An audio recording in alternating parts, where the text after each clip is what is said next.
Biogomus sifatli organik o'g'it bo'lib qishloq xo'jaligi ekinlarining barchasiga qo'llash mumkin. Tajribalar shuni ko'rsatadiki, Kaliforniya qizil chuvalchan yordamida organik moddalar qisqa muddatda o'simliklar tez o'zlashtira oladigan biogomusga aylanadi. Natija esa pomidor bodringga yo'q degani 40-50% gacha hosildorlikni oshirib beradi. Birinchidan kasalligini oldini oladi. Ikkinchidan yerda unumdorligini oshiradi. Namligini saqlaydi. Ichidagi nima deydi, zahar o'shandaga nisbatan dori sepmaysiz. Nitratlar oz bo'ladi. Ichidagi kerakli shakar, ichidagi uglevodlar. Shuning ichida mineral o'g'it solmaydi. Mineral o'g'it yo'q deganda 1 kilosi 1000 dan 6000 dan 11-12 minggacha. Bunisi narxi bo'lsa 2000, 2000, 3000. Lekin buni solgan sari bu 3 yilga ta'sirini beradi. Ichidagi mineral o'g'it oldin solgan mineral o'g'itini o'sha mikroorganizmlar buni hazm qilib o'sha o'simliklarga beradi. Mana qarang, hech qanday yutkizmaysiz. Foyda qilsangiz foyda qilasiz, xolos, zarar ko'rmaysiz. Hozirda Farg'ona tumanida faoliyat olib borayotgan Bahodir Solijonov boshchiligida Ekogomus mahsuloti cheklangan jamiyatda biogomus tayyorlanmoqda. Jamiyat 1997-yilda ish boshlagan. Ayni kunda Bahodir aka 1000 nafarga yaqin shogirdlari bilan birgalikda respublikadagi filiallarda 10 ming tonnadan ziyod biogomus ishlab chiqaradi.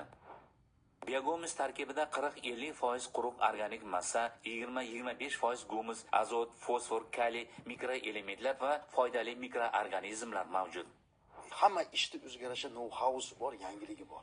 Biz endi hozir ko'rib turganingizdek, birinchi bosqich, birinchi bioreaktordan boshlab oxirigacha sertifikat olgunga qadar butun jarayonni necha yildan beri o'rganib, tadqiqot shogirdlarimizdan qilib bu narsaga erishdik. O'zbekiston sharoitida Kaliforniya qizil yomg'ir chuvalchanglari orqali biogomus tayyorlash va unga ishlov berish, daromadlar hamda biogomus tayyorlashning o'ziga xos jihatlari yaxshi natija berayotganini ta'kidlaydi mutaxassis. 80 sm qalinligida 500 kilo hisoblasangiz, bu degani 1 kvadrat metrdan 2 million. 2 milliondan demak 1 million. Endi 2 sotigizda necha kvadrat chiqadi? Bunga faqat mehr qilish kerak. Rahmatli dadam aytadi, chuvalchan bilan gaplash dedi. Hamma shogirdimga o'rgatganda shu narsani shiorimni qo'yganman. Gaplash, mehr qo'y. Shuna shogirdlarimiz bor, 1 yilda 50 barobarcha chuvalchan qilganlar bor. Bahodir akaning bu sohadagi ustozi rahmatli otasi Hayitboy Solijonovdir. Biogomusning qimmatli xususiyati shundaki, tarkibida o'simliklarni oziqlantiruvchi moddalar miqdori 10 marotaba ko'p. O'sha xonadonlarda qiladigan odamlar bo'lsa, mikrokredit olsin, mablag'i bo'lsa qilsin. O'sha go'ndan 10 barobar biznesda bu, foydasi keltiradigan biznes. Buni yo'lga qo'yib oladigandan keyin birinchi o'rinda xomashyo ishlab chiqarish, sotuv. Sotuvda biz o'sha kerakli miqdorda kerakli narsa bo'lsa, keyin biz bozorda yuqori narxda olamiz. Sifatli bo'lsin. Biogomus tayyorlanib, paxta va g'alladan yuqori hosil olingan. Biogomusni sabzavot va poliz maydonlarida ham qo'llab, ekologik toza mahsulot olish mumkin. Kelgusida qishloq xo'jaligi uchun juda muhim hisoblangan bu mahsulotni tashqi bozorga ham yetkazib berish rejalashtirilgan. Investitsiya vazirligida hozir tender o'tkazilib, 100 ta tashkilotdan bizning tashkilotimiz g'olib chiqqan. Buni dunyoga eksport qilib, hamma yo'nalish boshqa o'rgatish bo'lyapti. Hozir dars o'tilyapti, o'rganyapmiz. Bunlar nima demoqchimanki, eng asosiy eksportga chiqaramiz biz buni. O'zbekiston Respublikasi Prezidentining 2024-yil 13-fevralda qishloq xo'jaligi yerlari degradatsiyasiga qarshi kurashish, tuproqning gumus miqdori va unumdorligini oshirishni qo'llab-quvvatlashning qo'shimcha chora-tadbirlari to'g'risidagi 71-son qarori imzolangan edi.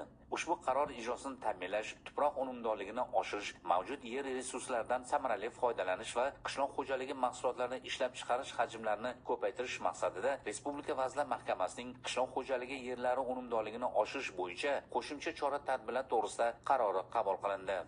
Mazkur qarorning birinchi ilovasiga muvofiq respublikadagi 13 ta tumanning har birida tashkil etiladigan 500 gektarlik ko'rgazmali paxta maydonlarida tuproqni organik modda gumus bilan boyitishga qaratilgan agrotexnika tadbirlaridan foydalanish bo'yicha seminarlarni tashkil etish belgilangan.